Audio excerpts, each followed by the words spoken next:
And we are back. I know it seems just like yesterday that you guys were on the stream, and now here we are. Let me adjust some of my cam settings real quick. I forgot to do it. It never fails. That one thing I do, I'm going to end up messing something up. It's a little bit dark on my end, so let me just change this real quick. But guys, welcome in. Welcome everybody. As you're funneling into the stream, please make sure you hit that like, subscribe, notification bell. Our goal tonight, we have an hour and a half to 2 hours. Please, we're going to try to hit 100 likes. We did it last night. Let's do it tonight, please. Give me 1 second. I got to adjust this. There we go. That looks better. So as you are coming in here, we got a lot to cover. I kid you not. We actually don't have a lot to cover. But we do have some news stories to cover, and we're going to watch a video of Trump giving a conference in there. We're going to talk about John Bolton. There's a lot of stuff going on with that. We're going to talk about Pete Hegseth firing some people. We're going to be talking about all sorts of things. You're not going to want to miss it at all. It is crazy. We're seeing some of the more economic news coming out. We're seeing some things about immigration news coming out. We have got a lot to cover, but also not a whole lot at the same time. We have posted a few videos. There have been some that I have to take down. You will notice a bit of a change in terms of how we record these things because I am doing a segment. Unfortunately, some people in chat get a little carried away. So I've had to put in place certain barriers from certain words, and you may not see the chat pop up all that much in the stream. But anyways, let's go through and let's jump straight into the news. So first and foremost, this one is probably not going to be a recorded segment just because there's very little to cover, and that's okay. We'll just kind of figure that out as we go. All right. So first and foremost, FBI searches home of ex-Trump National Security Advisor John Bolton as part of a documents investigation, AP sources says. And then what we find is it's very curious. If you go and look back at some of John Bolton's previous commentary about what has taken place with this administration, is that he has been quite critical of this administration. And so it's very peculiar that this administration would all of a sudden open up an investigation. Now, you might say, well, this is a one-off situation. If it's a crime, they should be investigated. Except here's the thing. We've already seen Donald Trump investigate Mayor Bowser. We've already seen them try to open up an investigation with Letitia James. We've already seen them try to open up an investigation towards other numerous political opponents. And here it is now, another dissenting voice that they are now trying to, all I can guess, is intimidate. But you can see here, John Bolton, this was from January of this year, saying that President-elect Trump's nominees, Tulsi Gabbard and Kash Patel, are dangerous to American national security and law enforcement. This is very serious. I think if Gabbard were confirmed, other nations would be reluctant to share sensitive information with somebody who's shown such poor judgment. And I hope that's taken very seriously, particularly by Republicans. And as we all know, Tulsi Gabbard would go on to be nominated and appointed. We would also see where Kash Patel would also be nominated and appointed. It's very important to note on this as well that Kash Patel is also the same one who actually initiated these investigations. We also see here John Bolton just a few short days ago saying right here, I thought Trump looked very tired up there. I mean, very tired, not disappointed, tired, and we'll have to reflect on what that means. You can see also 10 days ago, Carl said, you're obviously on his enemies list, Kash Patel's enemy list. And for anyone who's unaware of what's going on with that, Kash Patel ended up having an enemies list that was put out there from one of his books or something along those lines. And John Bolton was on that list. You can also see here him saying he's already come after me and several others and withdrawing the protection that we had. I think it's a retribution presidency. And now here we go with John Bolton being investigated. And so Donald Trump, when he was asked about this, said he is not a smart guy. He could be a very unpatriotic guy. We're going to find out. I know nothing about it. I just saw this morning they did a raid. See, when Donald Trump goes on to say that he knew nothing about it, the reality is that he probably knew every little bit of detail about it. But because he knows that, and this is Donald Trump's MO, Donald Trump for the longest time, and I saw a comment in X that mentioned the same thing. When Donald Trump says, I didn't know about it, he did. And when he says he does know everything about it, he doesn't know anything about it. Donald Trump is always the opposite when it comes to this. But he absolutely had to have knowledge of what's going on. You don't just raid John Bolton's house and not have any knowledge of that taking place. And you can see here, Welker was interviewing J.D. Vance today, and Welker asked, why is the FBI raiding Bolton's home and office? To which J.D. Vance replied, we're in the early investigation into John Bolton. Unlike the Biden DOJ and FBI, our law enforcement agencies are going to be driven by law and not by politics. I want to reiterate, Donald Trump so far has looked to investigate Mayor Bowser. We've seen them look to investigate Letitia James. We've seen where they have said they want to go after Adam Schiff, all the J6 committee going after Hunter Biden. Now, you may sit there in the comments and suggest that this is because the Democrats went after President Trump, one guy.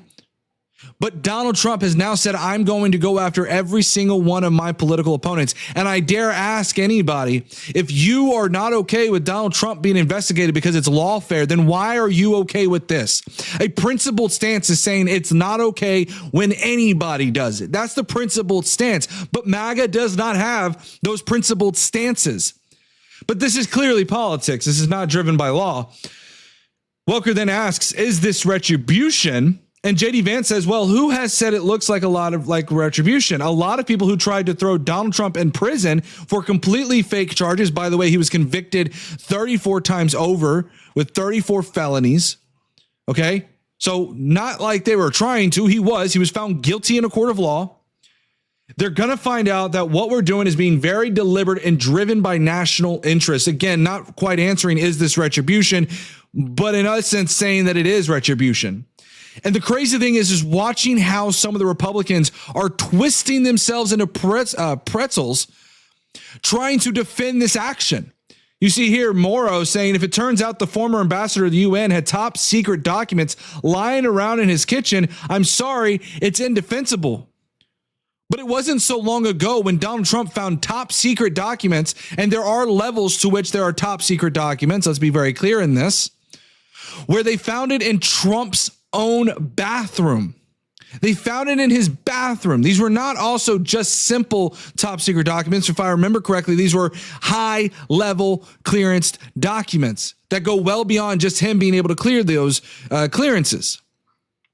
So we don't know to what extent these are FBI or top secret documents. And even then, there is a process by which they should seek to retrieve these documents. So what we're seeing with this whole John Bolton thing playing out is that it looks eerily like they're going after John Bolton for political purposes. That's what this looks like. This looks like Donald Trump is not too happy with what is going on. This could be an intimidation tactic. This could be an actual lawful thing. I want to be very clear. Yes, this administration is absolutely corrupt in every such way that we can look at. But it doesn't mean that they, a clock is right. What is it? They say a clock is right twice a day, right? So again, we should wait and see what this evidence comes out to look like. But again, the circumstances surrounding this is eerily fishy. All right, let's get into the chat here. Thank you for everybody who's coming in here. Guys, as you're flooding in here, we got 202 people in the chat. Please make sure you hit that like, subscribe, notification bell if you have not already. That means the world to me. Thank you so much. So trying to get to 100 likes by the end of the stream. If you feel so inclined to donate, we do have a goal up in the top where you can see if we reach this goal, we will end up streaming for an additional hour. But anyways, I'll read through some of these chats. Take church out of schools, cancel Oklahoma, Tom Chase Jr., you just blah, blah, blah. Cancel Oklahoma. So Orlando. Oh, okay. I see what you're saying.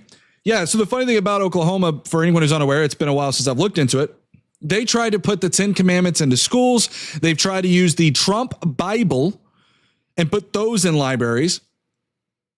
So they've been trying to do everything they can to do that. So then we have Orlando saying, Donnie trying to distract you from the Epstein list. Yeah. And I think we'll get into it. I don't know if we'll get into all of it. Actually, I don't think I put it on here. It turns out that the Ghislaine Maxwell testimony came out and it was revealed through it two things. One, if you believe Ghislaine Maxwell, then necessarily you would have to believe what she says when she says that Clinton did not visit the island. That's something first and foremost. Secondly, by Ghislaine Maxwell, we also found out or it was alleged that Donald Trump also did not visit these islands, which again, she also had very, very kind words. And what we saw was Todd Blanche very much trying to dig up dirt on other people who may have been involved in this. Now, again, the problem is that we already know that she was moved to a minimum security prison after giving this particular deposition. Again, I think what we should do with this is take it with a grain of salt. Anything Ghislaine Maxwell has to say is obviously it's best in her interest to give them what they want. She knows, just like all the world leaders know, that if you kiss Trump's ring, you get a lot of favors. What we want is we want the files. We want to know what was on the flight logs. We want to know whatever evidence you have. Obviously, we do not want to see all the evidence that is out there that is obviously not to be released, like victims and things of that nature. I get that. But Trump seemingly has admitted to this, and we'll watch this today when he talks about the Ghislaine Maxwell testimony stuff. He goes, some people's names are in there. Reiterating that. He said he knew a lot of people in Palm Beach. So it's pretty crazy. No more redactions. That's not freedom of information, just like Elon and Don. Yeah, exactly. The 10 Commandments should return to the schools and the courts, houses, everywhere. Why not? Well, first and foremost, I do believe in if you're going to bring in the 10 Commandments, then you ought to bring in what? The Quran. We could bring in what? Certain Jehovah Witnesses teachings. We could bring in the Book of Mormon. How far do we extend this? If you allow one, you should allow the other. If you're for religion, you should be for all religions being in the schools. But we understand that this is a movement that is being made out there for Christian nationalism. And that is why they are moving to try to put the Bible back in schools. I obviously have my own religious beliefs, but I want to be very clear. This is not when they want to put the Bible in school. This is totally for Christian nationalism. They have no other, they want to, it's rich to me to watch when Republicans sit there and say that the left is indoctrinating our children, watching them say, hey, at the same time, let's go ahead and put the Bible in the classroom. If you're not okay with them putting LGBTQ books in the library, you should also not be okay with them putting Bibles in the classroom. Explain to me how those are principally different. Mind you, I agree with you. But again, if you look at the books, there's certainly explicit material that is in the Bible. It does not make the Bible necessarily or inherently wrong. That is not what I am saying. Rather, what I am saying is whatever way you try to twist and turn it, if you're upset with one, you necessarily have to be upset with the other. So exactly, Christian radicals, because the 10 Commandments are silly and not real, and half of them are ridiculous. The 10 Commandments should be in the school. Listen, is there something to be said about the 10 Commandments? I'm someone who's not a big philosophical person, okay? I'm not someone who you will see get into any kind of ethical argument. I will say that there is probably some ethical guidelines that are just generically good, right? The 10 Commandments, but does not necessarily mean that I believe these should be plastered across the classrooms. I look at that like indoctrination, just like I would with anything else, okay? It's because they're wanting to push through an agenda. They want to try, and again, if you want to put that in there, why not stop with the Quran? Why don't you put the Quran in there? Is it thou shalt not lie? What command bothers you? I didn't say which command bothers me. In fact, I just said quite the opposite. I said I think there are certain ethical things that are great with the 10 Commandments, right? But again, I think putting those into classrooms is textbook indoctrination. Again, I would also ask you, why stop there? Why not put the Quran in there? Why specifically the 10 Commandments and why the Bible? Specifically, by the way, Oklahoma was going to put in Trump Bibles. I think there's a huge conflict of interest there, right? There's some decent morals in it, but the first is pretend the Christian God is real. Yeah, and I get that too, Darren. Listen, I'm not someone who's sitting here. I don't want to take this whole entire stream down this rabbit hole of the 10 Commandments and Christian nationalism and all that other stuff. That's not the point of the stream. I was more so talking with Orlando's particular conversation about putting the 10 Commandments in Oklahoma schools as well as the Trump Bible. The fact is they shouldn't be in schools. We should be teaching children. And by the way, Donald Trump, we went over this last night. Donald Trump is trying to rewrite history. Donald Trump is wanting to go into the Smithsonian and take out everything that is bad, including, he wants to say, so-called bad slavery, because he doesn't agree. He thinks slavery was somehow good. We ought to be teaching our children lessons that will help them further their knowledge. Religion should be something that is absolutely held by the parents and taught by the parents and something that is left at home. When they go to a publicly funded school, they absolutely should be taught a neutral, unbiased educational system. Anyways, let's move forward. This topic is kind of boring really quickly, but I'll read some of this here. Let's see here. Trash Channel said Satan loves his son, Donald Trump. Trump was saved by divine intervention. Yeah, and see this idealization. This is the funny thing too about this, guys. And even though they're on the topic of Christianity, it's funny to me to watch the same ones who put their hand on Trump then sit there and preach about the 10 commandments. I believe one of those commandments was "Thou shalt have no idols before me." Mind you, guys, I grew up Christian, so I'm quite aware of just those 10 commandments. And I'm pretty sure one of those was "Thou shalt have no idols before me." And again, it's rich to me to see the photos. And the Bible talks about false prophets, by the way. So to sit there and say that Donald Trump was saved by divine intervention is almost equivalent to saying that he is some kind of a prophet. It's wild to me. But anyways, I digress. Let's get into the news, the rest of the news. We're off topic here.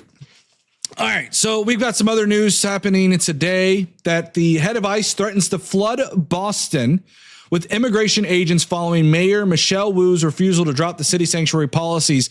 We went over this last night. Mayor Wu said, "I'm not going to drop my sanctuary city policies." And refresher for anyone who is new to the stream, by the way, hit the like, subscribe, notification bell as well. For anyone new to the stream, we've been going over this quite a lot. Sanctuary city policies, for a refresher, are simply saying we are not going to cooperate with ICE. It does not mean we're going to forbid ICE from walking through our streets. Rather, if ICE comes by and says, "Hey, can you give us dirt on where this individual is?" they're going to say, "That's your job, not mine." I think that's totally fair and valid.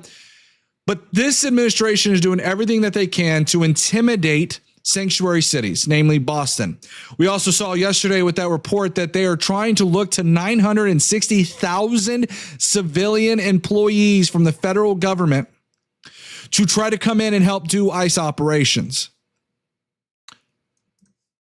We also saw where Trump just announced that grants for Hispanic serving colleges are unconstitutional and they will no longer defend them in court.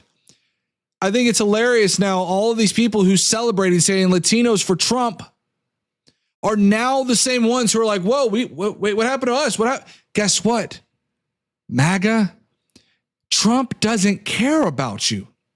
He cares about himself. He cares about his friends. He cares about his family, but he does not care about you, which is also kind of the Republican mantra, right? The Republican mantra is, I take care of my own family, my own people first before I take care of my neighbor.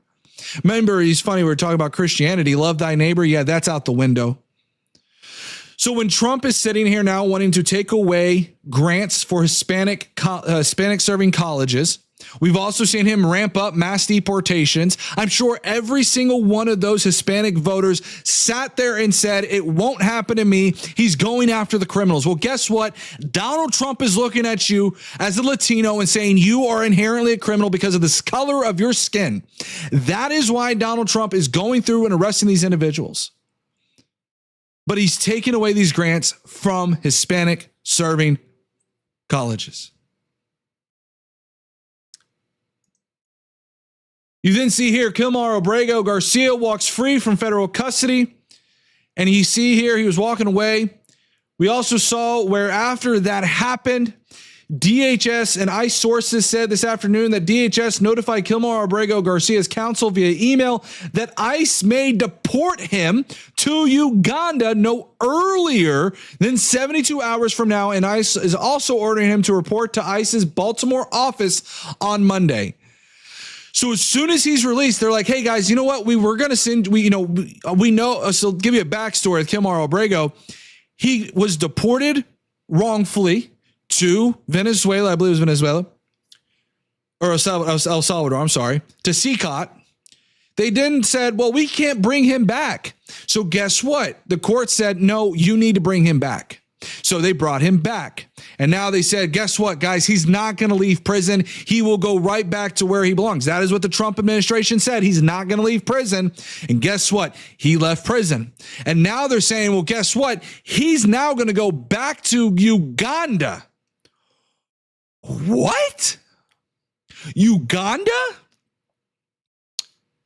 That is insane to me. They are going to send this man to Uganda, not Central America, clear across the other side of the world. Uganda.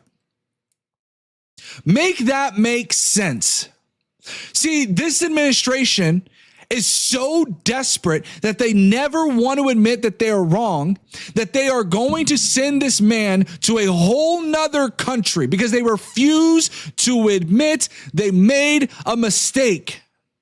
That should be concerning for every single American out there, that this administration is unwilling to say, hey, we screwed up. No, they're going to double down. They're going to triple down. They're going to quadruple down, and they will keep going until they get their way and they're able to frame this. You can also see here Donald Trump putting out a regular, run-of-the-mill Truth Social post saying Mayor Muriel Bowser must immediately stop giving false and highly inaccurate crime figures or, quote, bad things will happen. You can read this Truth Social post. Donald Trump saying Washington, D.C. is safe again. The crowds are coming back. The spirit is high, and our D.C. National Guard and police are doing a fantastic job. By the way, there was actually over the weekend an accident involving, I believe it was an MRAP vehicle. They are out in force and are not playing games. As bad as it sounds to say, there were no murders this week for the first time in memory. Mayor Muriel Bowser must immediately stop giving false and highly inaccurate crime figures or bad things will happen, including a complete and total federal takeover of the city. Washington, D.C. will soon be great again. I want you guys for just a minute. Imagine if you removed this name, Donald Trump, from this Truth Social post and you put a Kamala Harris or a Joe Biden up in that tag. What then do you think would be happening? There would be calls for immediate impeachment. They would say this is communism or socialism or progressivism. But because it's Donald Trump, the Republican Party is saying, tread on me harder, daddy. Remember that Gadsden flag they would always put out there? Saying, don't tread on me. What is this if not treading on you? And you can see Donald Trump saying, we're going to make DC totally safe. When people come from Iowa, Indiana, all the beautiful places, they're not going to go home in a body bag. It was never that serious. To be clear, Trump said to me, DC is very exciting. A lot of people say, where is this going to go from here? Well, I have calls from politicians begging me to go to Chicago, begging me to go to New York, and begging me to go to Los Angeles. Let's be very clear here. These are not cities that he has just thought of in thin air.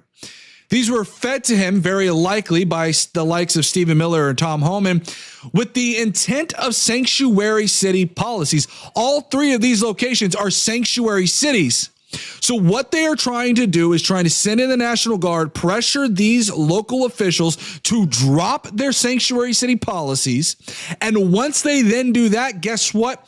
ICE floods their city looking for undocumented migrants. This is, in essence, I wouldn't say a 4D chess move, but certainly a 3D chess move that most people are not talking about. It makes no sense because it's not about crime. The reason why this administration is going through the cities is because of a bigger issue with undocumented migrants. And you can see here, Midas Touch putting out DC crime is at a 30-year low. Restaurant reservations have dropped in the city by as much as 31%. See, they're trying to frame this, and you can tell it is a talking point that they have put out as a bulletin to their entire administration saying, hey guys, here, this is the talking point. They say, look, say that restaurants, people are visiting the restaurants. I can't tell you how many times I've heard from these administration officials saying people are visiting restaurants again. They're not visiting restaurants. That just doesn't make any sense. So Donald Trump is trying to expand these operations because he wants to change sanctuary city policies. That is exactly what this is for. All right, let's read the chat. We have 537 people watching right now. If every single one of you guys could hit that like, subscribe, notification bell, we would be up to a whopping 500 likes, guys. Let's get us up to 100 likes today. Please do that. That's the best you can do. It's free as well. But let's read through the chat. How is deportation about getting rid of criminals when those who are doing things the legal way, migrants, will still get deported? What do you want, MAGA? People doing things legally and it's not enough. And Zipping Lake, you're 100% right. Welcome back in as well. You can see the problem is that every time they try to do this, it creates a chilling effect on migrants who are trying to do it the right way. They go to court to try to do it the right way and then are met by ICE officials picking them up and putting them into an unmarked car. They go about their day going to work so they can pay their taxes. And what do they end up doing? They end up getting picked up at their work site. Trump is getting the job done. I'd love to know where. It doesn't seem like he is, because every metric that you could use to measure his performance is failing. There's snowflakes, 100% sovereign. MAGA just hates people who don't look and think like them. 100%. You're 100% correct. And this is the problem they have. I mean, you can look at it whenever ICE goes into a lot of these neighborhoods. What ends up happening is they jump out of the back of a box van and then they go in and just start randomly looking for Hispanic people or people with a darker skin complexion than white and just start harassing them, asking them for ID. And most times what we're seeing from this is they throw them in the back of the van. They go down to whatever station they're going to because nobody knows where they're going. And then they find out, oh, sorry, you're actually a citizen. It's wild to me. All these false asylum claims and illegals do is take away any chance for illegal migrants to have timely citizenship.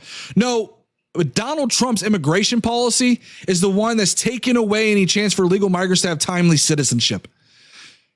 I don't blame anybody for not wanting to come to the United States, given what's going on right now.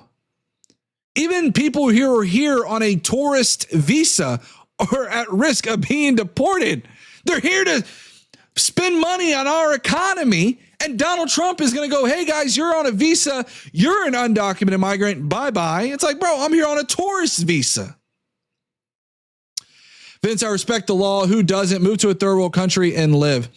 Okay, first of all, the law as it stands right now, just so you're aware, is that when someone crosses the border and violates USC, I believe it's 1325, illegal entry into the United States, the law states the punishment is a fine and no more of jail time up to 6 months. You know what's not in the law? In the law, it does not say a thing about deportation policies. And by the way, if you go to any other developed country in the world, like Norway or England or anything, guess what? Their laws are very identical to ours. But their deportation hearings are maybe a little bit more lax in that regard. Ours is a little more strict when it comes to deportation policies. That's not happening. They're sending back illegals. 80% of the USA wants this. No, they don't. Not 80%. I would love to know what polling you are suggesting with that. It is straight up true that most arrests are citizens. They're in the dark when they stop and arrest people. 100% Forze. Welcome in, by the way. MAGA is a cult. 100% JM. Welcome in, by the way. Let's not talk about that. This is a literate legal analysis, by the way. What is an illiterate illegal analysis? See, again, you MAGA love to come in here and project and try to say, give an argument, but you don't provide any backup for that argument.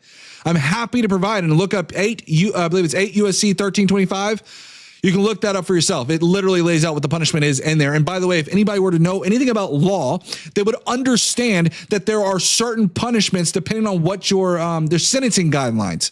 So even within that 6-month jail time, there's certain sentencing guidelines. If this is your first offense and your situation is that you're claiming asylum, which by the way, you have up to a year to claim asylum, then you're more than likely not going to you're going to get a fine. And then you're going to go have a little ticket saying, hey, here's your deportation hearing. I need you to come back.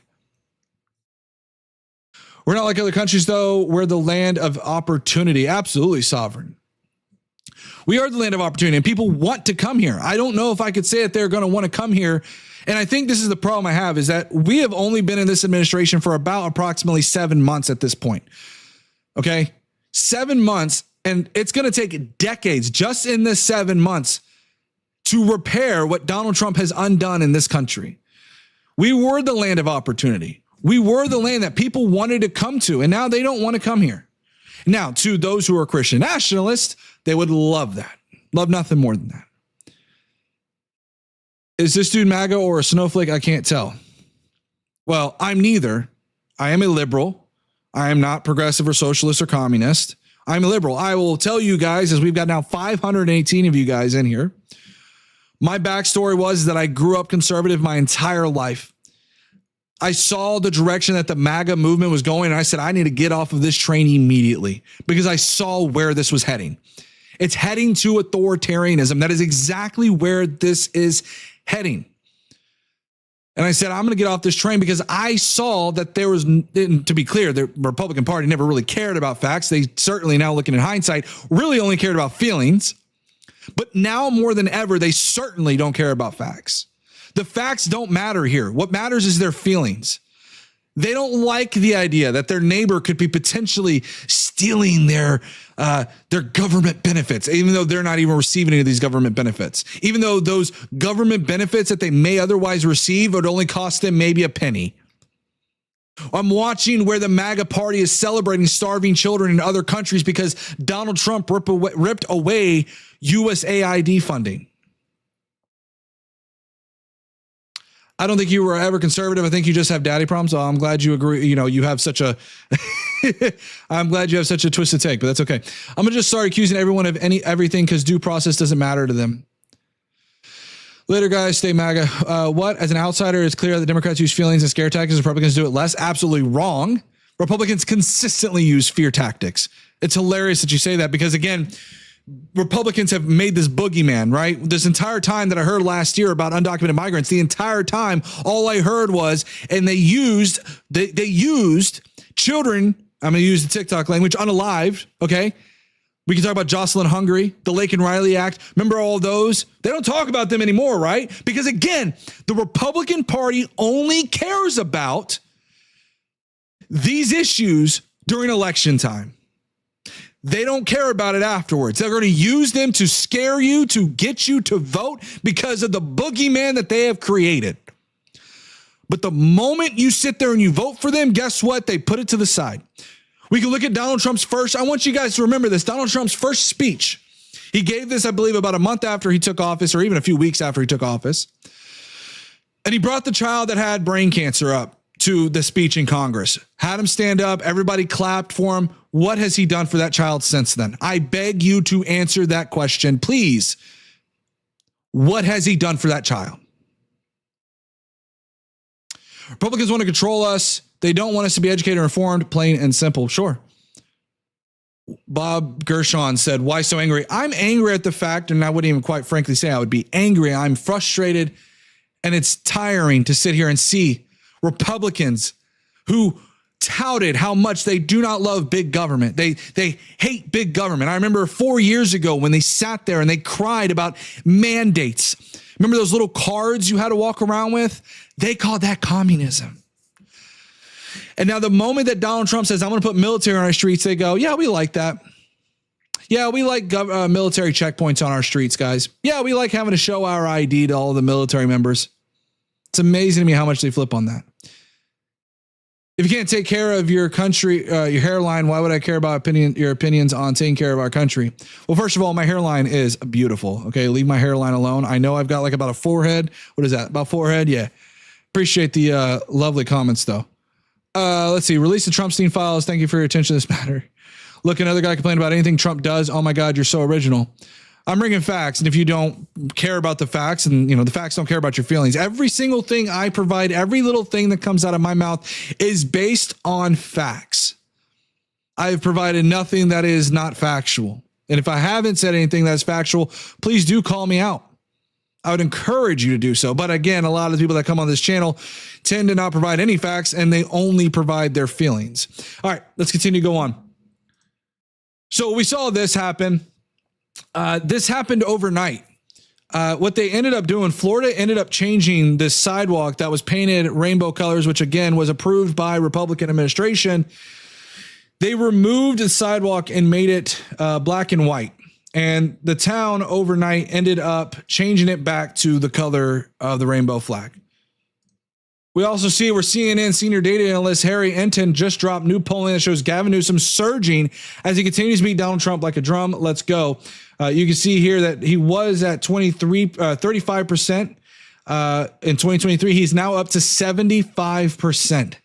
And I want to be clear. I think that initially I took the wild take. Okay. I like to take the wild take here. And I said that I thought Kamala Harris had a really good chance in 2028. I thought she was doing good on polling. I knew that my second choice, which now it's starting to become my first choice, is Gavin Newsom. I think Gavin Newsom has an excellent chance at 2028. And I heard someone mention this as well, that a good idea would actually, if you want to move the needle towards progressivism or socialism, what you could do is you could put in Gavin Newsom as president and put someone like an AOC or a Jasmine Crockett in as the VP pick. What that would allow is it would allow Gavin Newsom to essentially be able to still, govern, right? It'd allow him to be the president. And then you could send in Jasmine Crockett or AOC to go and handle Congress's business. That is essentially what the VP basically does. They handle and wrangle Congress. But anyways, we also see where the Fox host says, so is there any concern that this is going to spread and get so out of control that we start to see Republicans start losing seats? There's a reality of that happening with this whole Texas redistricting effort. We also saw where Pete Hegseth fired the general whose agency's initial intel assessment of damage to Iran nuclear sites angered President Trump. They fired that guy. See, when you provide facts that don't, conform to Donald Trump's viewpoint, you get fired. You can also see here that Trump announced that he's going to put a major tariff investigation on furniture coming in within the next 50 days. That investigation will be completed, and furniture coming from other countries in the United States will be tariffed at a rate yet to be determined. So all that nice furniture you get, again, Donald Trump is purposefully trying to tank our economy, as it would seem. That's what it seems like. We also saw that in the wake of Trump's tariffs, John Deere, they're announcing mass layoffs. And I believe it was actually at a John Deere, and I don't have time to look at this in hindsight. But John Deere, I believe, is where Trump gave a speech, or not him, I believe it was Vance. I remember that pretty vividly. But now, guess what? They're announcing mass layoffs. Those blue collar jobs that Donald Trump promised to bring, that's not going to happen. Certainly not going to happen under this administration. This was also pretty crazy to me, is that now the U.S. is going to take a 10% stake in Intel. But here's the crazy thing about this. This looks exactly like a shakedown. You can see that Donald Trump mentioned on a Truth Social post on August 7th, the CEO of Intel is highly conflicted and must resign immediately. There is no other solution to this problem. Thank you for the attention to this matter. Only to then be proceeded on August 22nd, just a few weeks later. It's my great honor to report the United States of America now fully owns and controls 10% of Intel, a great American company that has an even more incredible future. I negotiated this deal with Lip-Bu Tan, the highly respected chief executive officer of the company, the same chief executive officer that he ended up saying is highly conflicted and must resign now. But here's the wild part about all of this, okay, is that if you go and look at Intel's agreement, you can see here that Trump admin's $8.9 billion investment in Intel is 100% financed by Biden admin's CHIPS Act. The same CHIPS Act that Republicans complained about. I've been telling people this. Donald Trump will go out there and say that the CHIPS Act was so terrible. You'll have Republicans go out there and say it was so terrible. But when you look at Donald Trump's executive orders, he's trying to use the CHIPS Act for these investments.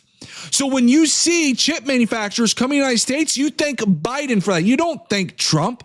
Now, to be very clear, they are misusing, in my opinion, these grants to then acquire a 10% stake in Intel, which again, if this were under Kamala Harris or Joe Biden for acquiring 10% in a company, they would call it communism. I've said it a million times, but this is what they would call it.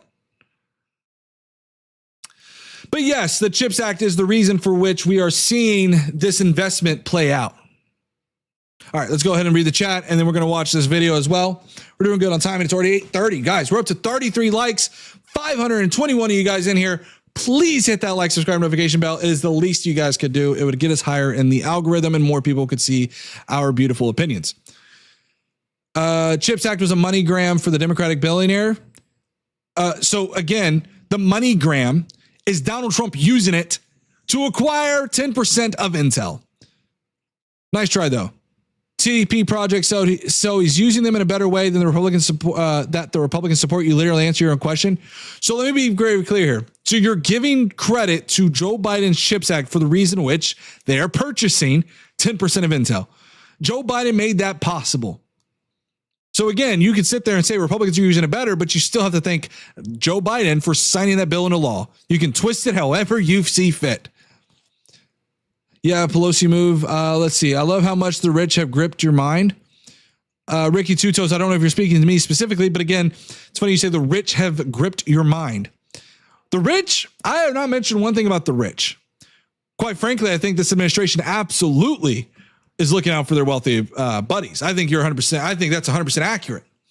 We're seeing, for example, if you look at the CBO report, they're saying that the top 1% are going to see a very large increase in disproportion to the bottom 10%. The bottom 10%, because of them losing Medicaid, Medicare, and SNAP benefits, any kind of tax benefit they would have seen are going to be virtually wiped out, and some. In fact, they're going to lose money because of the big, beautiful bill. Trump could cure cancer and you'd hate it. No, I think if he would cure cancer, that'd be great. Okay. I'm not a sycophant like most of you MAGA individuals. I'm able to call balls and I'm able to call strikes. But when Donald Trump cures cancer, please let me know, because right now he's ripped away cancer funding. So I don't see that happening, but good try. Good try. I admit that's a good try. Biggest donors are to the left, even though, wait a minute. Biggest donors are to the left. I remember very vividly the world's richest man named Elon Musk literally sitting in Donald Trump's administration. But we're gonna forget about that, guys. We're gonna forget about that. Canada dropped retaliatory tariffs. MAGA. Yeah, they dropped. I have not looked into those, so I'm not going to give a comment on it because I'm not too sure what went on with that. But yes, I did see that they dropped them.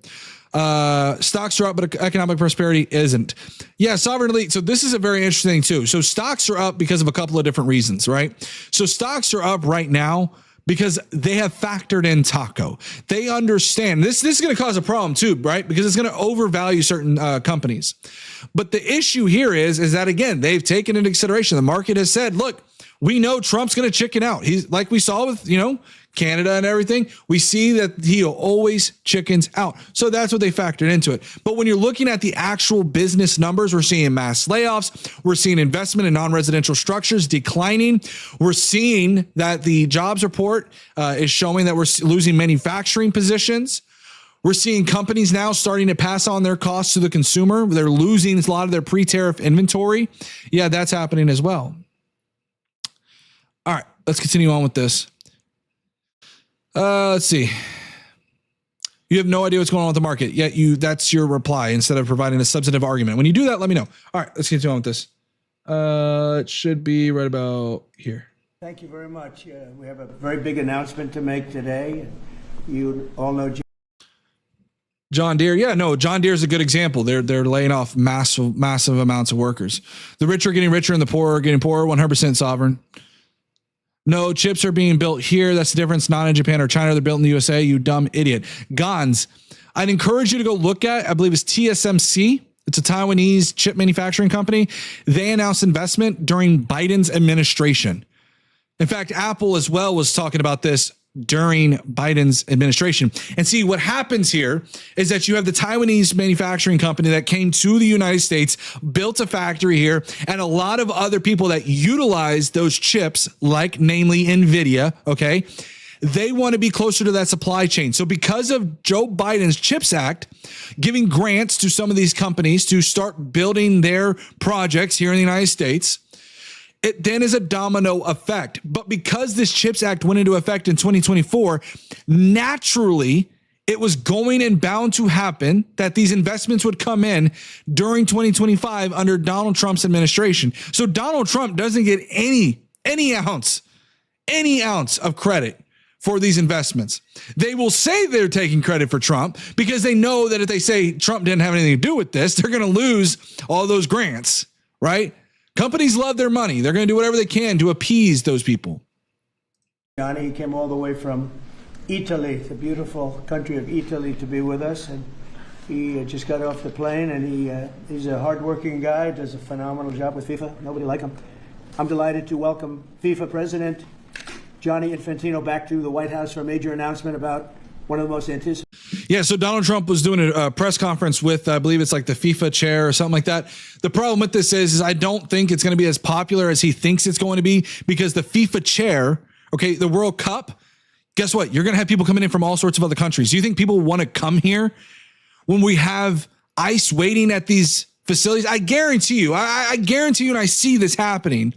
when we have the World Cup, we're going to have deportations increase. Just watch.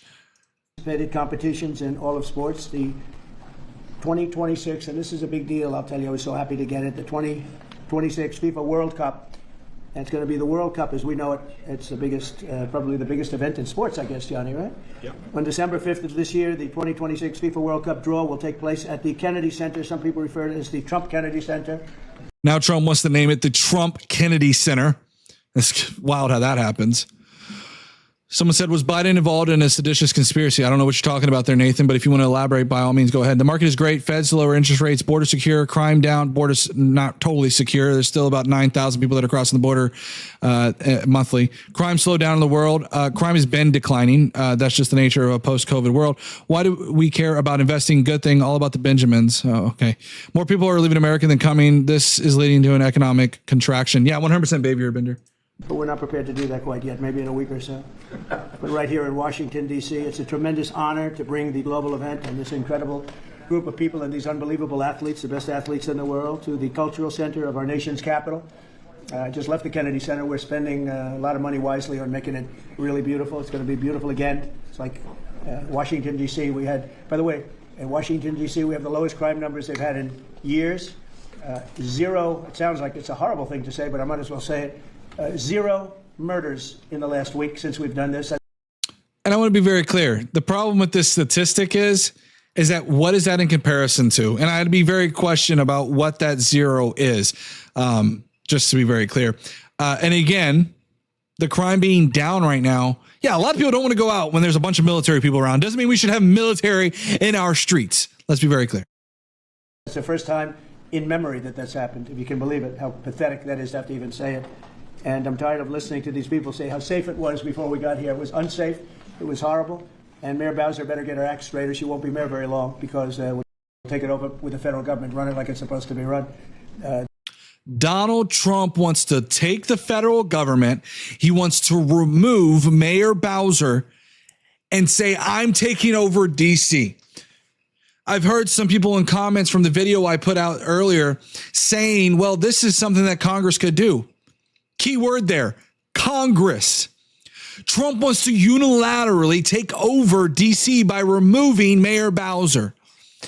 And what's further concerning about this is does he want to do this in other cities? We've already seen him name cities like Seattle, like Baltimore, like Los Angeles, Chicago. The numbers were horrible. There was a crime-infested rat hole, and they do have a lot of rats. We're getting rid of them too. And we've made a lot of progress, and it was extremely unsafe, and now it's extremely safe. We had virtually no crime. The number was down 87%, and I'm trying to figure out where was the 13% because I don't think it existed. The National Guard is... And we talked about the 80% number yesterday on last night's stream. That 80% number that he keeps coming up with, that 80% number is from a DC police union that is trying to pass through legislation. So obviously they're going to try to inflate those numbers. I have no idea what their bottom line is because they provided no bottom line. They have no statistic to suggest that crime is down 87%. This administration is refusing to provide any kind of substantive bottom line or statistical measure to show what they're using on this. They're not providing it. They're just saying, hey, here's a number I'm throwing out in the middle of the air. It's been unbelievable, and they're working with the police. And they have some very good people in there. They have some people that shouldn't be police, actually, but they have some great people there. And the Washington, D.C. is a whole different place. And, Johnny, I'm sure you'll be happy to hear that, too, actually. Oh, yes. But it's a whole different place. People are excited again. They're going out to restaurants again. That was the other thing I saw numbers. That restaurant business is down in the last week. No. Restaurant business, you can't get into a restaurant.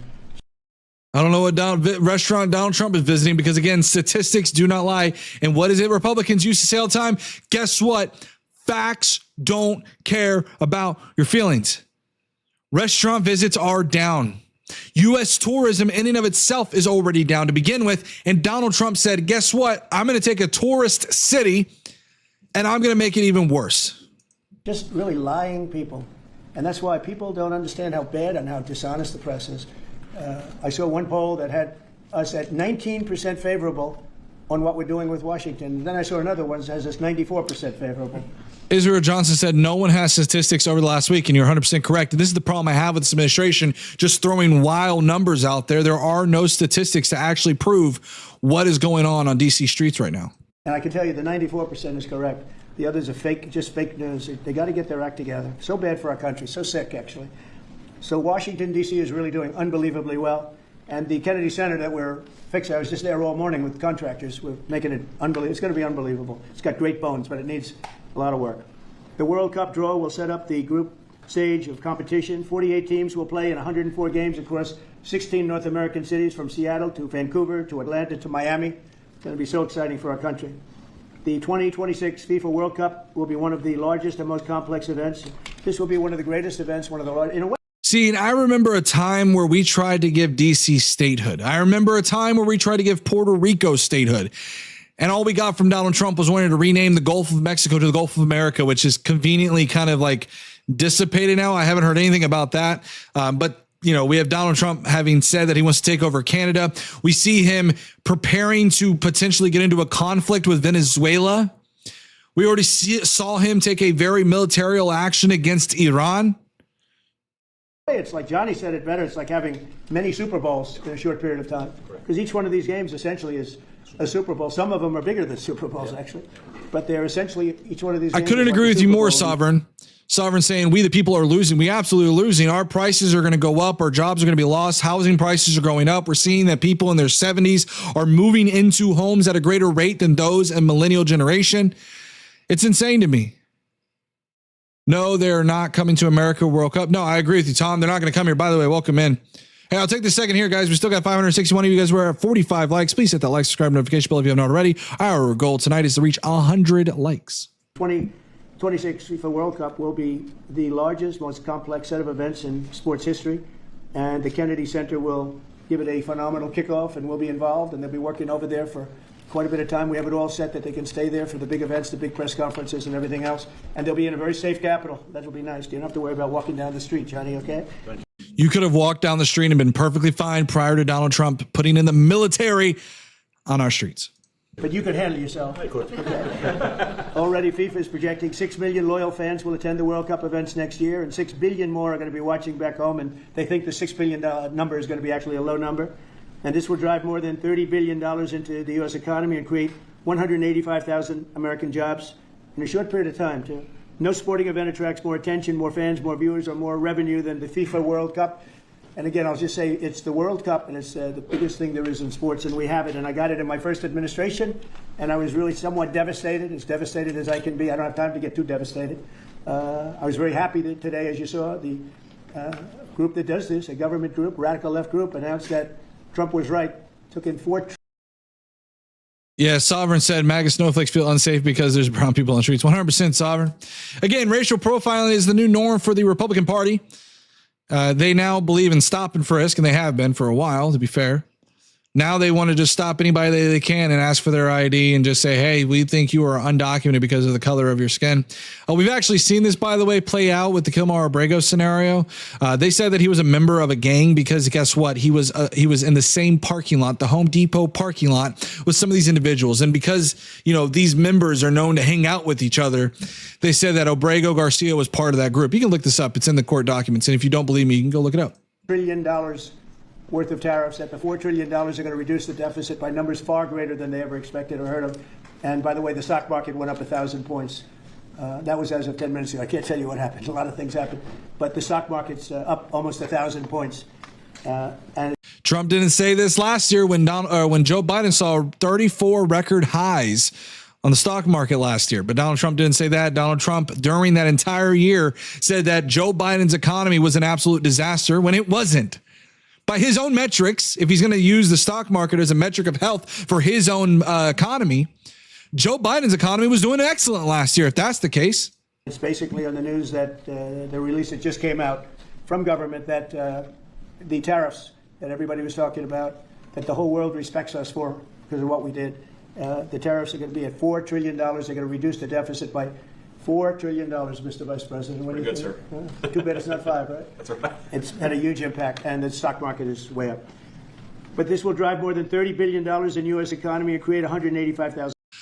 We have Gaines saying, no, you need to look it up too, Vince. There is no governor of D.C., so Trump gets to overrule and run it if there's any problems. Look it up. Provide me the statute in which Donald Trump is able to just come in, take over D.C., and rule as the president of D.C., the mayor of D.C. Trump has that ability. He does not have that ability. Congress can give him that ability. I do believe there is probably something to involve with that. But key word there is, guess what? Congress, not Trump. And I'm sure there may be some kind of odd blue book, little blue law somewhere that may suggest that he is able to take it over under certain circumstances. None of which he has provided justifies any of this, even if I don't know the law. To be very clear. Record jobs. No sporting event attracts more attention or more fans or anything else. And I just look forward to the draw. So we're going to have the draw, essentially, Johnny, at the Kennedy Center. Yep. And by that time, it'll be in even better shape. We're working on it. It's about a year project to make it. It'll be great. It'll be fantastic. You see the way this is looking? Look, nice. I can't tell you how much that gold costs. A lot of money.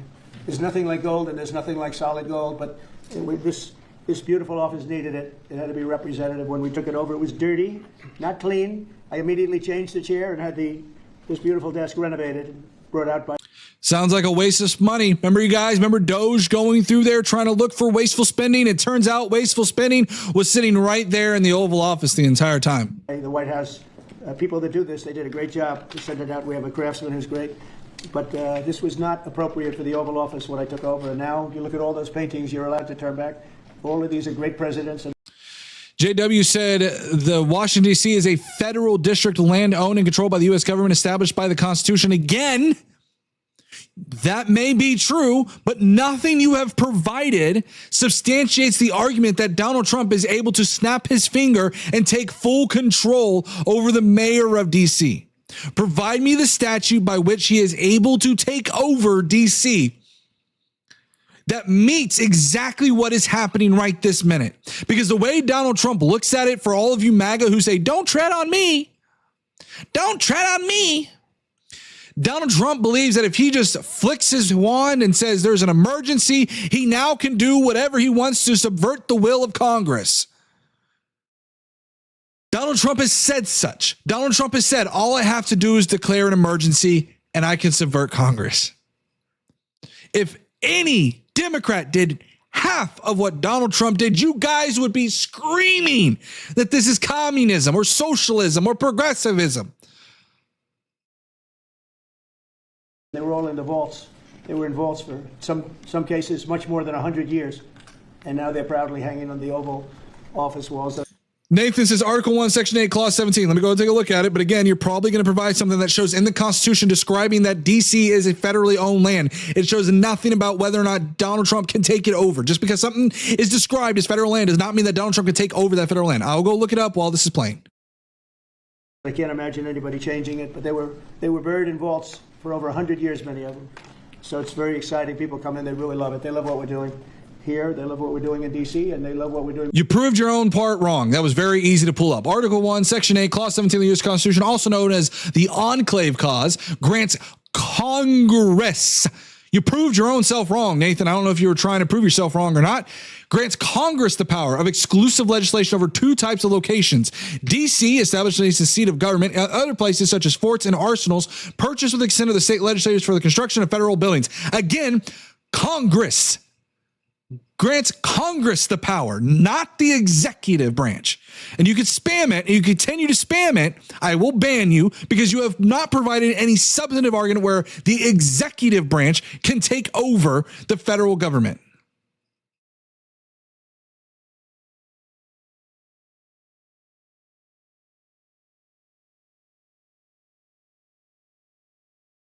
Nathan, when you want to come back and you want to have an engaging conversation, you can, but I have already proven to you that it is Congress that is granted that power, not the executive branch. Most importantly in the country and the world.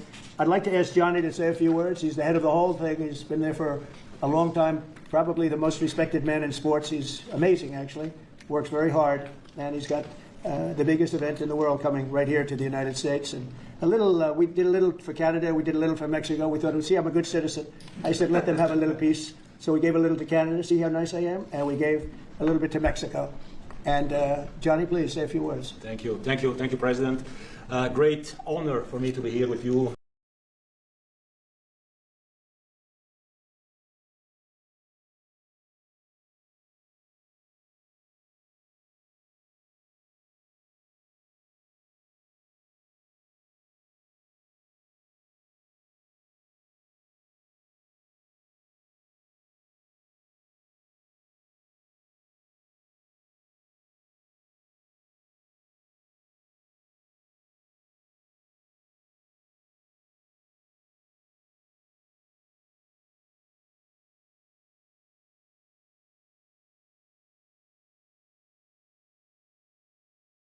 Today, President, Vice President, Excellencies, fantastic. I didn't unmute the mic. I was saying, it's so embarrassing when that happens. When Donald Trump sits there and says that he loves the Constitution, it's hilarious to me to see that, you know, they love this Constitution, they hug that American flag, but yet Donald Trump has done everything he can to strip away the rights of every single citizen. We've already seen Donald Trump try to strip away the 14th Amendment rights. We've seen where he doesn't care about due process rights for undocumented migrants, which they are granted because they are in the United States. To announce what you said, which is the final draw of the FIFA World Cup on the 5th of December here in the capital, in the Kennedy Center in Washington, D.C. at 12 noon sharp. It will be broadcast live all over the world. 1 billion viewers will watch it, and it will determine, of course, the match schedule, which 48 participating teams will play. You said it, 104 matches in 1 month, 104 Super Bowls. This is not just the biggest. President Trump is using Section 740 of the District of Columbia Home Rule Act to declare a crime emergency and take over the city's police force. Again, you are correct in the sense of the District of Columbia Home Rule Act. I've not looked into it enough. I know what he is using to take over the police force, but that does not mean that he can take over D.C. in totality. That is not how this works. And in fact, the Home Rule Act actually says that after 30 days, Congress must grant him an extension for the Home Rule Act. And guess what he has said when it came to, and they've asked him, what are you going to do after the 30 days? You know what his response was, guys? Say it with me. I'll just declare an emergency. That is what he said. The greatest event, not just a sports event, it's a social event as well, with a lot of emotion. We are uniting the world, Mr. President, uniting the world here in America, and we are very proud of that. And those teams, those national teams who will come here to participate in this draw with their coaches, with their presidents, they will all be proud to be part of writing this history. And that's why we brought as well this, which is the winner's trophy. It is the trophy that the winner of the FIFA World Cup wins. Only the FIFA president, presidents of countries, and then those who win can touch it, because it's for winners only. And since you are a winner, of course, you can as well touch it. It's pretty heavy. Yeah. It's the winner trophy. The last one who lifted that is Lionel Messi of Argentina. And again, it's very important as we talk about this, because I know MAGA loves to cry about how much they won by a landslide, even though they have had incredible trouble trying to pass through basic legislation. They struggled to get through the big, beautiful bill. They didn't win by a landslide, just to be very clear about that. And here it is in the Oval Office in the White House. Can I keep it? Or you? Well, you can keep We're not it. giving it back. We're not giving it back. That's serious. It fits well. That goes very well on the wall right over there. We'll put it right below the angels. It fits well here. That's beautiful. Yeah. You can keep it until we have to give it to the next winner. That's fine. That's a beautiful piece of gold, I will say. That's beautiful. Yeah. So 6 billion viewers for the World Cup, 6 million coming to the.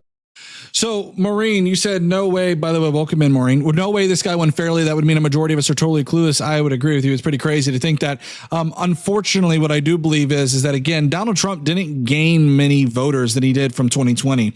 What we did see, however, was that Kamala Harris lost about 3 million voters, if I remember correctly. It might have been 4 or 5 million from the 2020 election with Joe Biden. And I think a lot of that has to do with a couple of things. I think, one, Democrats got complacent. I think that's first and foremost.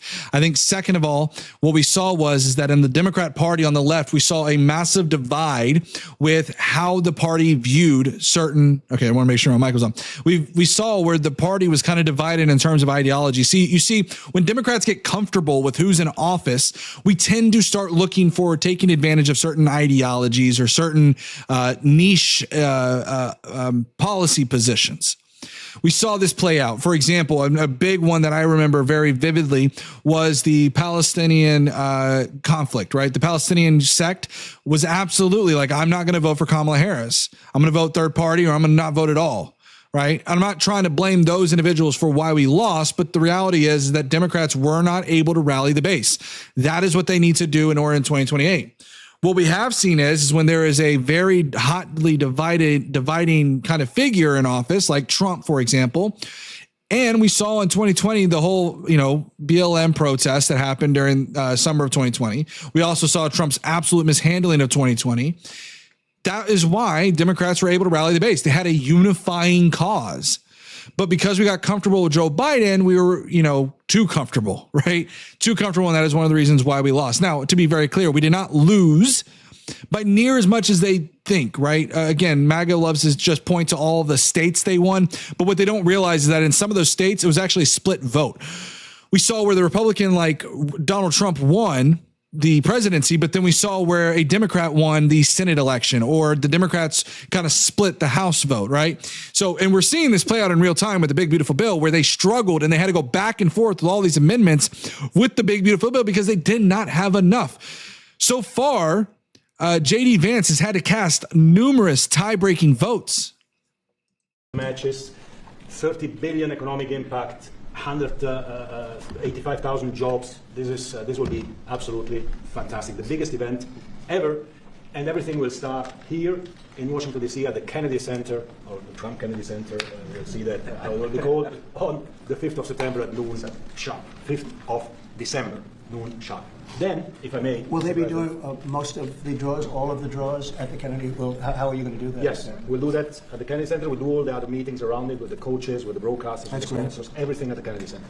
The whole World Cup starts, and everyone will be happy because everyone has qualified for the World Cup and they didn't yet play a game, so they didn't lose yet a game. So they all think they can become world champion, right? They'll all be happy. Exactly. Now, by the way, an example safe, Johnny. You can walk down the street with your beautiful wife. Yep. You can take her to dinner if you can get a reservation, which. Again, now he's going on touting about the whole reservation thing at DC restaurants. Again, restaurants are showing that the statistics are showing restaurants reservations are declining in DC right now because nobody wants to go out and do a militarized street. They're down? they're all full, the restaurants. I know. They're all full. I heard that too. The restaurants aren't. The restaurant. Are you voting for Mamdani? I am not in New York. I cannot vote for Mamdani. BS, all the Democrats and shady newscasters claim that Kamala had the election in the bag. Keep believing your lies. Trump is making America great again. Again, if you looked at any kind of aggregate polling, you would see that, yes, Kamala Harris did have the lead at some points in time, but we all knew, and as well as I did, I actually said this in a lot of my tweets, a lot of my videos as well, it would be a very close election. There were times where we were excited about the polling, absolutely, because we saw polling come out that showed it was high. But again, we go back to the election. If you look at just the raw numbers, Donald Trump won by barely 1%, less than 1%, if I'm not mistaken. So again, I was sitting here and I didn't, again, I was not someone who said, yeah, we've got this in the bag, as you would quote it. Since we are doing this, are doing great, and many new restaurants are going to open because, as you know, many closed. Many restaurants closed because the crime was so bad. This will be one of the safest places anywhere on earth. So, I really am honored that the National Guard has done such an incredible job working with the police, and we haven't had to bring in the regular military. James said America was nowhere ready for a black woman president, especially in this current environment. A large number of American whites are frightened of the future. Yeah, and James, that actually, I do think that played a factor. Now, to what degree that factor mattered, I'm not totally sure if I can give an exact number. But when you look at that, I think it did play a factor. And we saw this play out, I believe, in certain communities. They just didn't want to vote for a woman, and let alone an African-American woman. So, military, which we're willing to do. We have to. And after we do this, we'll go to another location and we'll make it safe. It's funny to me to see like someone like Toe Boldy go say, no, actually they weren't ready for a communist president, just like New York is not ready for a communist mayor. See, this is hilarious to me to see this comment being made as we watch Donald Trump here justify the military on our streets. Spare me the communism. Spare me that talking point. It's hilarious to me. Also, we're going to make our country very safe. We're going to make our cities very, very safe. Chicago's a mess. You have an incompetent mayor, grossly incompetent. And we'll straighten that one out probably next. That'll be our next one after this. And it won't even be tough. And the people in Chicago, Mr. Vice President, are screaming for us to come. They're wearing red hats, just like this one. But they're wearing red hats. African-American ladies, beautiful ladies, are saying, please, President Trump, come to Chicago. Please. I did great with the black vote, as you know, and they want something to happen. So I think Chicago will be our next, and then we'll help with New York. We're going to help with, and I think a lot of. I think Dan had a good point here too. Kamala lost the election when they asked what she would do differently than Biden, and she said, I wouldn't do anything different. I think you have a point here a little bit. So one of the problems that she had is that the perception machine that Donald Trump was putting out was incredibly difficult to overcome, right? The perception machine by Donald Trump is that Joe Biden's economy was terrible. And I get why, because inflation did happen under Joe Biden, not because of Joe Biden. But however, she was very closely tied to Joe Biden. I think there were several missteps that she had made in her campaign that I think she had a hard time getting away from. I think what would have helped out the Democrat Party was honestly if she was able to run earlier to be able to form her campaign. I believe Joe Biden himself was someone who said he was not going to run for a second term, yet he decided to run for a second term. So it was so late into the game that Kamala Harris had to do a catch-up game. So I do think there was an issue with that. And a lot of these people that you see on television, they're including the people in this audience. They'll say bad things about me. And she did put out that she was going to do a child tax credit. How to disappear. She put out that she wanted to do a child tax credit, increase that. She wanted to give small businesses tax credits. Okay, she put out all of these different things that I sat there and said, if you are a Republican looking for a Democratic candidate to vote for, she was the best one to vote for because she was so moderate. I think that was part of her downfall, quite frankly. Then they'll say, thank God he's here, because half of them got mugged and they don't want to get mugged again. But they work for stupid people at a radical left, and they're made to do things and say things that they don't want to be saying. But the people right here are all happy because you're not going to be mugged in Washington, D.C. anymore. I just want to say Johnny's been my friend for a long time. He's an incredible guy, and we will lay out the red carpet. Andrew, you're going to be fantastic. Rick is going to be everything Rick ever touched has always worked out, and he's working with me on the Kennedy Center. And his very good friend was an actor on Broadway for 5 years, right? And I assume everybody. They've proven. Accept that. Why do we allow it to happen? Has been 100% correct, and tell him we all love him, okay? Hey guys, do me a favor. We are up to 72 likes. Let's do this. We're up to 72 likes. We need about 28 more likes. Okay, 28 more likes and we'll reach our goal of 100 before the stream ends. We still got a little bit of time. Please make sure you hit that like, subscribe, notification bell. We got 447 people watching. Thank you so much. Thank you, Mr. President. It was an amazing. What he had to go through was very, very unfair. Nasty. These are bad people. Mr. Vice President, would you like to say something? Well, sure, Mr. President. Thank you, and thanks to Johnny for being here. We're very thrilled about the World Cup. Just to echo something the President said about crime in Washington, D.C., this is the national capital of the greatest nation in the world, and we had murder rates just a few weeks ago that rivaled some of the worst third-world cities anywhere, even in very, very poor regions of the world.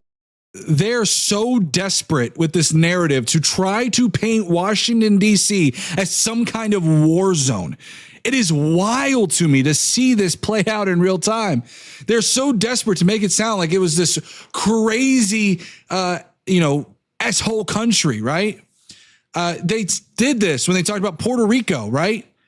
And again, people forget about J.D. Vance and Donald Trump were the ones sitting there saying, trying to divide Americans by saying that our Haitian migrants were eating the cats and eating the dogs.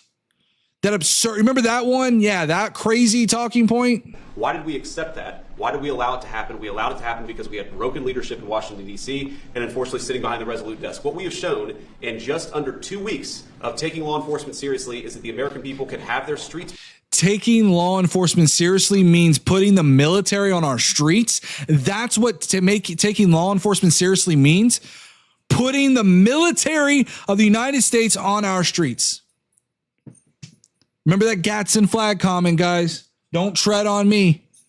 Back if their leadership is willing to put in the time and the resources. Mr. President, you've shown in Washington, D.C. that we can have safe streets again. We've just got to have the political willpower to focus on the bad guys and to give the American people back their communities. We are focused on doing that thanks to the President's leadership. Thank you. And that's a really very small percentage. It's 2%, 3%, but that 2% and 3% wreaks just havoc throughout a community. People are petrified, and I know there's a couple of the women in the back are shaking their head, yes, yes, yes. I won't report who you are because you'll end up losing your jobs, but it's true. It's amazing.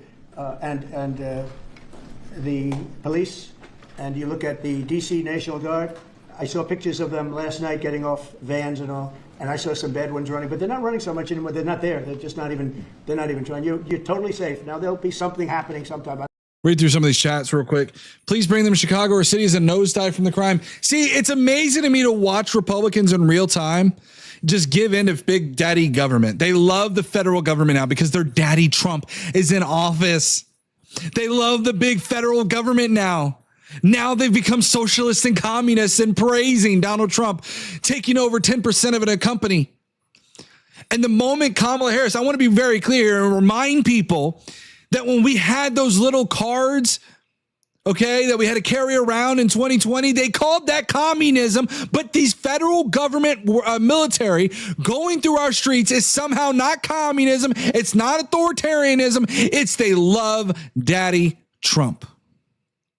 I don't know, maybe it won't be for a long time, but this was every night would get reports of people being mugged and kidnapped. There's one woman on television last night, she had a badly busted up nose. And she's, well, I like our streets the way they used to be. And she thinks it's going to happen like by doing nothing. And we had someone in here, Jerry Patton, saying, no, we don't. It's the criminal Democratic Party that loves to take your rights away. Funny you mentioned that because Donald Trump just had to bring back Abrego Garcia for violating Abrego Garcia's Fifth Amendment or due process rights. Violating those rights. We also saw Donald Trump want to get rid of the 14th Amendment. Don't talk to me about the Democrats taking away your rights when Donald Trump is actively taking away your rights. He's taking away your voice too. Let's be very clear here. People don't realize that Donald Trump subverting Congress is silencing your voice. Oh, remember that right to vote? Yeah, guess what? Donald Trump is redistricting Texas to gain 5 more Republican seats. So don't talk to me about how Donald Trump is here to protect your rights. The only people Donald Trump cares about, the only ones Donald Trump cares about is himself and his family and his wealthy friends. That's it. They say, what happened to your nose? She got slugged by a guy walking down the street, slugged. Her nose will never be the same, I guarantee you, unless it takes a pretty good turn. She wasn't really for us. But she sort of said, well, maybe something has to happen. Before this happened to me, she got whacked. And I don't think she'll ever be the same. She was a half a Trump fan, a woman that would have never been a Trump fan, but she was hit hard. It's not going to happen anymore. Not going to happen anymore. But then we're going to beautify the city, too. That's where I was today. Remember, beautify the city. Do you guys remember when Doge was a thing? Do you remember when they were going through and talking about Sesame Street in the Middle East? Remember that? Remember that? Yeah, I remember that. I remember when Donald Trump always bragged about wasteful spending and how, certainly, guys, beautifying D.C. is at the top of our priorities right now. That's certainly spending good money, right? Beautifying D.C. Or how about the gorgeous new East Wing ballroom? You remember that one? Yeah, that's pretty crazy. Okay, let's continue. At Kennedy Center, and we're going to beautify the city like it has it. And we're working with Clark Construction, the biggest construction company in Chicago, and in Washington. And Tamum said donors paying for the ballroom for the construction. And we don't know how much of that is being paid by Donald Trump and by these donors, because guess what? If they don't actually have the donors by which to actually build these things, guess who's going to foot the bill? And also, are these donors going to pay for the maintenance of that particular section? Are they going to pay for the electric bill of that particular section? Are they going to pay for all of the events that they host in that particular ballroom? No, they're not. The U.S. government is still going to be the one to pay for all of those lavish events, all of those extra electricity that's going to be needed for that particular building, all of the maintenance. The taxpayers are paying for it. What you're doing is the exact same thing that you complained about with Democrats when they would say anything about free health care. Well, it's not free because the taxpayers are paying for the free health care. It's the exact same thing.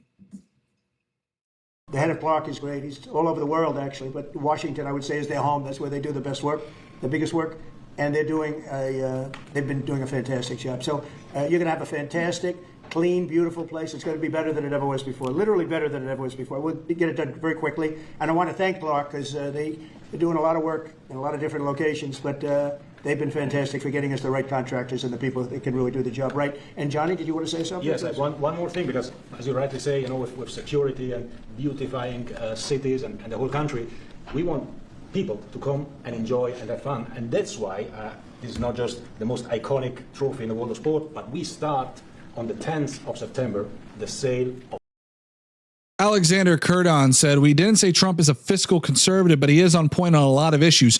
What issues? What issues is he on point with? And I'm glad you acknowledge that he's not a fiscal conservative, that he spends money like crazy. So please elaborate. tickets for the FIFA World Cup. And we have the first ticket here for the final. Good. Wow. For you. Oh, good. Wow. It's, of course, row one. More gifts for Donald Trump amongst all the other gifts that he has in this administration. Seed one is ticket number 45, 47. And it's for the final in New York, New Jersey. You're completely wrong, whatever blank name is. All of the upgrades to the White House are being paid for by Trump personally. No, they're not.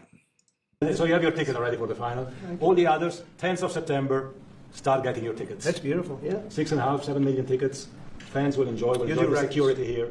Will be fantastic. You're going to do record business, I think. 100%. Christy, would you like to say something? Yeah, Mr. President, millions of people will come to this country, and we'll make sure they get their travel documents, their visas, that they want to come here and spend their money and enjoy this sporting event. It'll be the largest event in the world. And, sir, you're reminding me of something that my dad used to say all the time when I was growing up. He would say, Christy, you kids need to look like you respect yourself before anybody's going to respect you. And in this country, when people look at our streets, when they look at our capital, you're bringing respect back to this city. And people will respect our country more because it's safe, it's clean, it's beautiful. And what you're doing is transforming this nation by making sure that our laws are upheld. And millions of people are going to come and Snooze fest here. Snooze fest. How many times do we got to sit here and listen to all of these administration officials kiss Trump's feet? It's quite disturbing. Quite frankly, it's very disturbing. This is stuff you only see in like Russia and North Korea and things of that nature. Attributing this to Donald Trump, and let's be very clear here too. Let's just stop and think about this for a minute. Do you remember when Republicans would sit there and thank our military members for their service? I want you to pay attention to one thing here. Kristi Noem isn't thanking those service members that are standing on the streets in the heat and everything else, right? That are taking time away from their families because, again, some of these National Guard members are coming from other states. She's not thanking those people. No. She's not thanking the troops. She's thanking Donald Trump. Let that sink in. These troops are political pawns for Donald Trump. Because he wants the praise, not for the soldiers. be able to enjoy it next year, and I'm excited about that. Thank you for doing that. Well, our country is respected again. And a year ago, we had a dead country. I'm telling you, it was a dead country. It was a country that had lost its way. It was a country that was going to fail. Look, even today, where they say $4 trillion in reductions of deficits. And this was totally unexpected. They didn't expect it. I mean, I don't know where they've been, the people that do this stuff, but it's terrible. I want to thank Christy for another reason. I said to her 2 weeks ago, I said, Christy, do me a favor. I built hundreds of miles of wall. I built the same wall that the Border Patrol asked me to build. It wasn't my first choice. I wanted to do concrete plank and everything nice, but you wouldn't have been able to see through it. So I had Border Patrol in, and they tested everything else. And we gave them steel wall, high-grade steel, very hard to cut. Then we gave inside that is 9,000-pound concrete, which is a very tough concrete. Inside that is rebar, a big, fat piece of rebar. So you have all different materials that are very hard to cut, and you need different instruments to cut each one. And I said, Kristen, we got to get a coat of paint on it. And I didn't know she was listening, but I said, we got to get a coat of paint, and it should be black, because black makes the steel very hot. It's untouchable. You could fry an egg on it. And if you got a good black, flat paint, it would look beautiful. See, again, he's talking about black paint. That's a complete waste of spending money on the border. Okay. The problem with putting black paint on the border wall is, guess what, guys? They've got a new thing out that's pretty groovy. It's called gloves. Yeah, that's kind of an interesting thing to do. Guys, look, we got 9 likes. I should have been off 10 minutes ago, but I'm going to continue going until we get those 100 likes. Please hit 100 likes, okay? Do that for me, okay? Like, subscribe, hit that notification bell if you are enjoying this content, okay? I'd really appreciate it. It will preserve it from rust. And that was it. And I gave it to her along with 30 other things. And she's done such a good job on the border with Tom Homan and the group. Tom Homan's a fantastic guy, what the job he does and the way they work together. So I turned on last night and I see Christie's painting the wall. And it looked beautiful, by the way, when that paint went over there. It's hot. It's hot. Steve said, ever do any welding? I've not done any welding, but I don't know what you're getting off by that. Again, putting black paint onto a piece of metal doesn't inherently mean that it's going to become so incredibly hot that you are unable to use any kind of high heat gloves. By the way, I've used high heat gloves. You can absolutely buy them. They're completely available. It's hot. If it's white, it's not hot. If it's black, it's going to be very hard to climb that sucker. It's not going to be easy. But it's black and a high quality black. You know, it really looked good. Yeah, we got Is that going to be a 2-coat job or 1 coat? No, just 1 coat. 1 coat. We used the paint you told me to buy. Yep. The 2-coat will take place in 3 years. It's 1 coat. It's 1 coat. So guess what they can do? This is how crazy this is, guys. You ready? It's called sandpaper. 1 coat. 1 coat of paint. There's going to be a sandstorm that'll end up knocking that paint off from the weather. That's absurd to sit there and put 1 coat of paint. This is a waste of taxpayer dollars. From now, right? We'll do the 2nd coat. But it looks beautiful. But Dan Fries, I guess climbing at night never occurred to them. Exactly. Like, hello, it's a little bit cooler. I guess it's so dumb. This is the dumbest thing I've ever seen them do. One of the dumbest things, at least. Thank you very much. I didn't know you were listening to that because we talked about 7 different subjects, and all of a sudden I see you're out there painting with a lot of painters and everything else. But it was a beautiful thing to say. Would you like to say something? You've been such a big part of this, please. Well, Mr. President, we're delighted to be here today for this announcement, but we're also looking forward to having you at the final. Oh, yes. On July 19th in New York, New Jersey. We're going to be there. A lot of people are going to be there. A lot of people. I'd like to thank you all. Do you have any questions on FIFA, first of all? It's going to be a big event at the Kennedy Center. Do you intend to take part in it? Will you have a part to play on December 5th?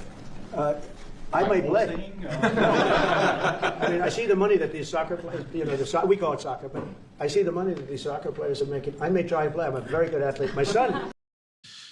Jason Missy said, I don't lock the doors because people can break in whether the door is locked or not. I don't know quite what you're trying to get at with that, but yeah, I mean, if you can lock your door or you cannot. I sometimes pick or choose whether or not I lock it, but yes, you are correct. People will get in if they want to get in. So, I mean, and the thing about the wall, let me explain this to the MAGA who, quite frankly, they don't even understand what the wall is. And they will argue that this wall is for, and I want to be very clear here. Okay. We do have a need for upgrading our wall. Do I think it needs to be the way that Donald Trump is doing it? No. I do understand the reasoning behind the wall. The wall is there to slow down certain individuals. I get that idea, right? It's not there to stop them from coming over. But putting in the wall that Donald Trump is putting in is extremely wasteful. They're going to climb it. They're going to do all these other things. It's going to be totally ineffective. And the measures they're taking about putting in the black paint, that's a totally dumb measure. That's a totally dumb measure. My son is a very good athlete, and he's a good soccer player. He's on the tall side for soccer. Yeah. He's 6'9". That's pretty tall. That's pretty tall. It's on the tall side. Good. It's on the tall side, but he's good. But no, I may put on shorts. I'm extremely good in shorts and join the play. No, it's going to be a lot of fun. It's going to be good. Jeremy Horn, or how about spending money on technology like motion sensors, trail cameras, even cameras that are like drones or whatnot? Now, I don't mean military drones that end up, carrying a payload. No, that's not what I'm talking about. I'm talking about drones that are able to, navigate a certain area. There is a way to, strengthen our border that doesn't involve putting black paint on a freaking wall that people are just going to end up putting gloves on or waiting until night to cross. Many foreigners who want to come to attend the event are concerned about the visa situation. Can you reassure them? Yeah, and they're going to have a very easy time getting in. Certain countries are going to be very, very easy, and other countries are going to be obviously a little bit more difficult. Would you like to explain that, Kristen? Yeah, absolutely. We have. So Eric said they have all that. I'm very aware they have all of that, and they need more of it, which is why they've got the border funding that Republicans turned down. Republicans turned down border funding. Guys, we have hit 100 likes. Thank you so much for all of your support. We will pick back up on Wednesday at 7:30 p.m. Central Standard Time. I am going to be working on trying to put out more videos on a daily basis. I have no idea how I will go about doing this, but I will try to put out more videos. If you have enjoyed this stream, if you've enjoyed this content, please hit that like, subscribe, notification bell if you can. If you are on Twitch or Twitter or anything like that, please follow me on there as well. Also, I put out daily, roughly daily, except for weekends, content on Shorts, YouTube Shorts, and on TikTok. Follow me over there as well. I appreciate every single one of you guys. You guys are the reason why this stream is possible. And with that being said, you guys have a great, an absolute great weekend. And I will see you guys on Wednesday next week at 7:30 Central Standard Time.